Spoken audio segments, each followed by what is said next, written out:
by 12. Final score, Toronto 105, Cleveland 115. Now, this is an interesting fact right here. Just the third time in Cavs history that they've had 3 players all score 25 points in a playoff game. That's Harden, that's Mitchell, that's Mobley. And here's Donovan Mitchell after the game. Take a look. You had to grind that one out to get it done in the second half, take a 2-0 series lead. How'd you feel about the way this team played tonight? 48 minutes, you know what I mean?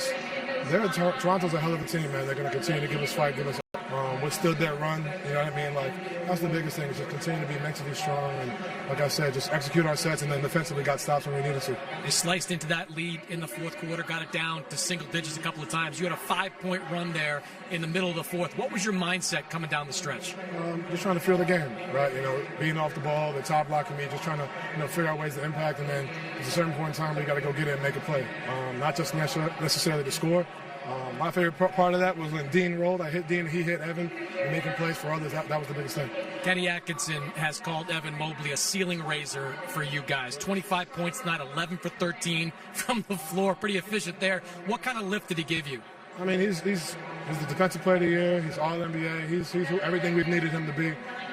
He's peaking right at the right time. Like, he's aggressive. He's knocking down shots. He's doing things on the defensive end. And Scotty Barnes is no easy matchup, and he's taking that challenge head on, trying to make it tough on him and helping us as a defense. And that's what we need from him. You and James Harden, 58 combined points tonight, 22 of 38 from the floor. You guys have only been playing together for a few months. How do you explain how this chemistry has come together so quickly?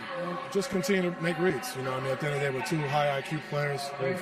He's been doing it a little bit longer than me, but we've still been doing it for a long time. And just trying to find ways to win. If it's scoring, if it's passing, if it's rebounding, getting stops. When you have 2 guys who are trying to chase the same thing, it definitely helps us for sure. Congratulations. The Cavs are cooking. Just the 4th time in Cavs history where 3 or more players all score over 25 points. Donovan Mitchell there giving flowers to Mobley. It just seems like things are clicking with this big 3. Let's start with you, Rudy. Just tell me how you feel about these Cavs right now. Nah, I mean, like Donovan said, they have 2 guys, really high IQ basketball players, and they're just leading the show. They're assisting. I thought maybe it was last game where they assisted or scored on like 80% of the scoring or something like that, or maybe 80 points. I don't know. Might have got mixed up, but they're leading the show. They're making plays for themselves and others, and when they're doing that, they're hard to beat. I mean, I just feel like, when it comes to playoffs, it always exposes habits, right? What do you think? Now we're 2-0.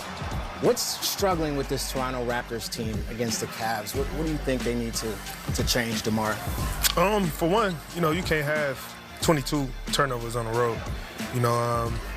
You definitely need B.I. to, show up. The other 2 guys showed up, RJ and Scotty. Once B.I. get involved, the game was still close. They still had a chance, and, I felt once B.I. get it rolling, they'll be right there. I think going back to Toronto, definitely going to help them a lot. The crowd going to be behind them full throttle, but, B.I. just got to get it going. The other 2 guys, you need your big 3 to match their big 3, you know what I mean? And once B.I. get rolling, I think, they'll be fine, but you got to cut out turnovers for sure. For sure. I see you shaking your head as though you agree. Brandon Ingram definitely struggled first game. We saw didn't have his best game this game as well.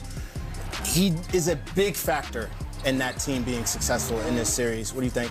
For sure. I think when he plays well, they play well. Obviously, he's that talented. He's been struggling the first 2 games, but like DeMar said, I think when he goes home, when they go back to Toronto, he'll be a little more comfortable. The crowd would be energetic behind him, and I think if he has a big game, that puts those guys in position to be, and that's what they need.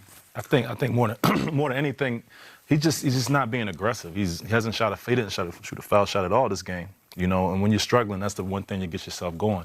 But like they said, like DeMar knows. I played in Toronto. They know the crowd's gonna be behind them, and they expect a lot from him. So he has to pick it up. He's part of that big 3 they have, and I mean the team knows. I'm sure he knows that.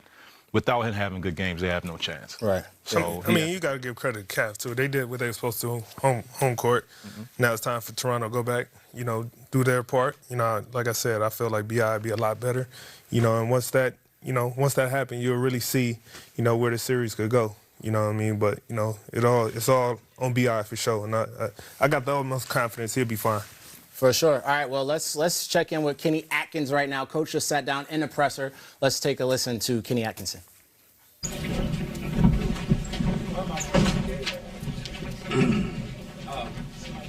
Darko took one pre-game.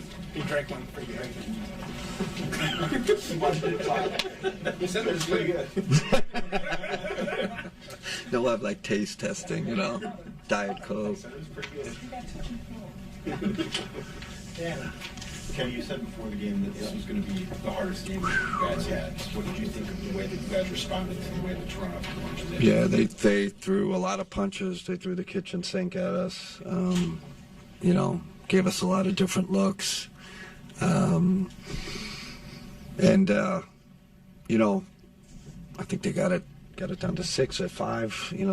Got close there, but we kept our poise. On both ends, right? Kept our poise. Obviously, Donovan and James closed it for us. But I thought our defense was kind of forced them to go small, right? Like they had to get more shooters out there. But this is a real playoff win, right? Like this is what the playoffs is about. They came at us hard, and we responded. Donovan had 30, James had 28, Evans had 25. Just how do you describe the way that trio played constantly? Yeah, again, playoffs, right? Your superstars step up. Their games where they're role players, but this is a superstar game. Those three led us. They hit the big shots. I think James had 4 steals in the second half, so excellent defensively. And, of course, Evan, really good defensively. And Don just made some out-of-this-world incredible shots. The bank shot he hit near our bench, shot clock winding down. I mean, that's why these guys that's why they're stars. Mikey.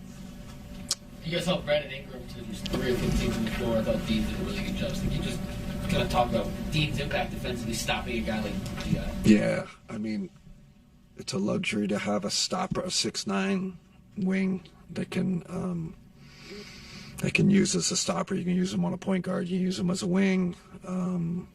He's been phenomenal so far. I know B.I. He's going to keep coming at you. But Dean made him work for everything he got. We obviously have the 2 big guys back there, so we're leaning on that too, right? It's Dean, and then that support from our big guys. We kind of figured out how to help, who to help off of, all that. But most of the credit goes to Dean. Incredible physicality, and he's doing it without putting BI on the line. He's a great foul drawer, and Dean's been really disciplined with that. Kenny, you talked about the possession game being so crucial in this series. You guys tied in the possession battle tonight, but you forced them to have 22 turnovers, which is a season high for them. Can you speak to what that defensive effort was tonight? Yeah, I mean, like I said, James with 4 steals. I think it was just reading the game, it wasn't so much our aggressiveness, it was more about being in the right position, whether it's off or on the ball. We're obviously not being aggressive, picking them up full court, all that. We're kind of doing it strategically. And then the other key was, I thought we did a better job in that second half of handling their pressure. I mean, they came after us in that first half. We were having a tough time getting into the scoring zone, never mind scoring.